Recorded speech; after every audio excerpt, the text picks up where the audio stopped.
Bonjour à tous et merci d'être avec nous pour ces législatives 2024.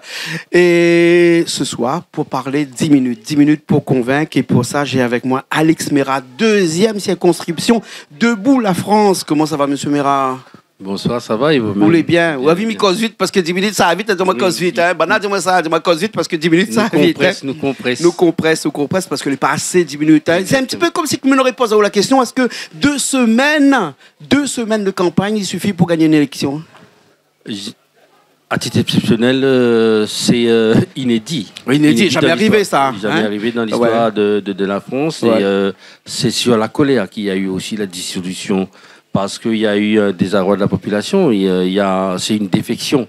Ouais. Donc on a mis dans le fait accompli la population. C'est une bonne chose quelque part parce que ça a permis aujourd'hui de voir comment nos responsables politiques qui n'ont pas vraiment les intérêts pour vraiment la population, il y a l'intérêt des partis politiques. On a vu sur la scène nationale, ici à La Réunion, à travers la bataille qu'ils ont entre... Je veux un député, je garde mon député, je garde la circonscription. On ne parle jamais de la population.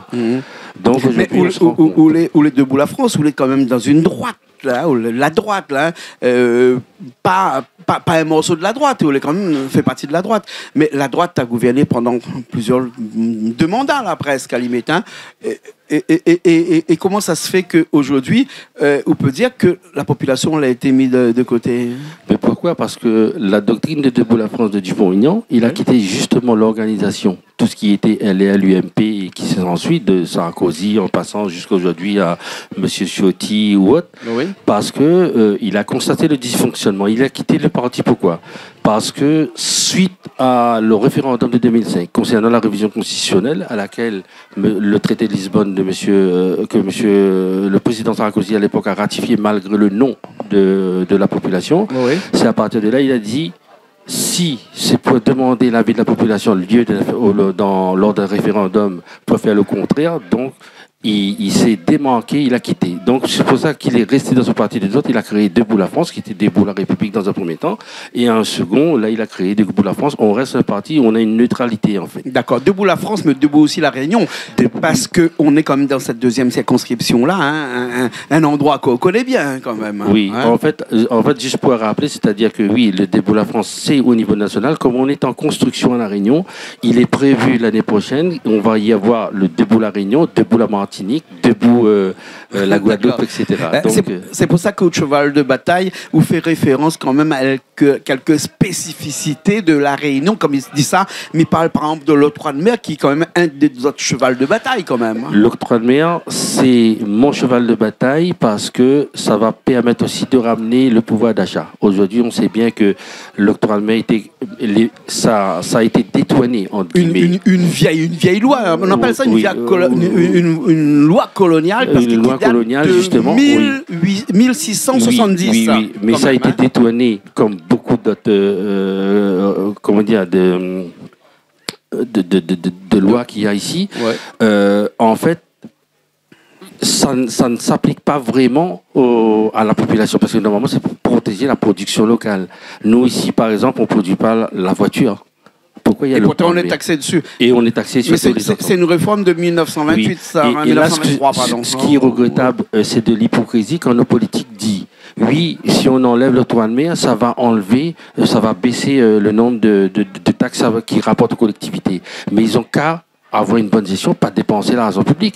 Ils sont en train de faire mais si on baisse on baisse l'octroi de mer, cette dotation des collectivités qui sont les communes, la région, le département, eh ben, il va leur manquer quand même entre 25 et 35% de budget quand même. Pour moi, qui va compenser ça? L'État avec la dotation publique? Le manque qu'on a, c'est ce qu'on est en train de gaspiller en termes d'argent public de gaspillage. Par exemple, je vais vous dire, quand vous avez une majorité qui quitte, allez, on change de maire par exemple, ou de président de région ou autre, le projet qui a été engagé par l'ancienne majorité, parce que c'est pas le maire qui arrive, qui a fait, on supprime. Donc c'est de l'argent gaspillé.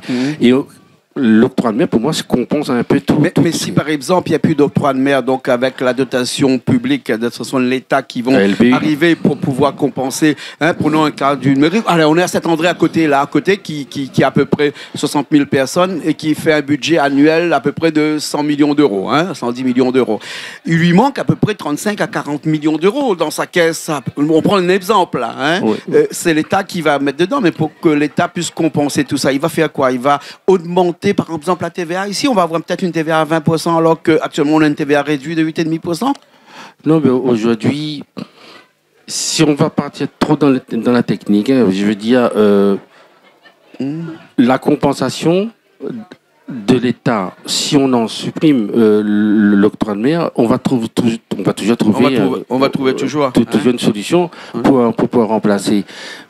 Parce que par 1 euro détourné est égal à 1 euro remboursé. Parce que c'est ça qu'on l'a dit. Qu'un élu vole 1 euro, il rembourse 1 euro. Donc peut-être c'est avec ça qu'on peut rembourser.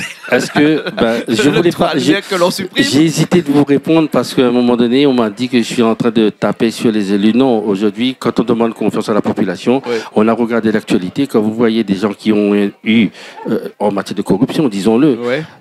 Trouvez-vous ça normal qu'on détourne des millions et on est remboursé même pas 1% et on est en train de dire oui, c'est comme si rien n'était en fait. Et on se perd, mais on revient. C'est comme si on part à la plage et on revient. On détourne de l'argent, on fait quelques mois de... Ou les pour, comme on a lu un petit coup du programme, ou les pour, est-ce que quand un élu a été jugé parce qu'il y a eu un détournement, un vol ou bien sinon pour quoi que ce soit, qu'il soit inéligible à vie? Oui, je suis pour qu'il soit inéligible à vie. Et je suis, après qu'il a le droit de voter. Pourquoi? Parce que redonner confiance à la population. À un moment donné, si on ne revient pas sur la loi de la moralisation politique, c'est-à-dire qu'il faudrait redonner des règles. Parce que 77%, par exemple, je crois, de mémoire, sans dire, je parle au conditionnel, la semaine dernière aux européennes, c'est en fonction des échéances électorales. Vous avez un taux de pourcentage d'abstention. Quand vous avez, par exemple, 77 ou 55% d'abstention, c'est aussi 55% ou 77% de personnes qui sont en colère. Qui sont en colère. Et le système politique français. Le vote aux européennes était un vote par défaut? Non, c'est pas une vote par défaut. Je pense que c'est une vote d'adhésion. Le président, il a pensé que peut-être c'était une vote par défaut, parce que comme il a décidé de dissoudre, c'est peut-être qu'il a pensé que c'était un vote par défaut. À sa fois, il avait dit qu'il avait déjà réfléchi. Il avait déjà réfléchi à ce qu'il allait faire. Il faut savoir, ce que vous entendiez, c'est aussi important, c'est-à-dire qu'à chaque fois que le Rassemblement national est arrivé au second tour, c'était à chaque fois que la gauche a été au pouvoir.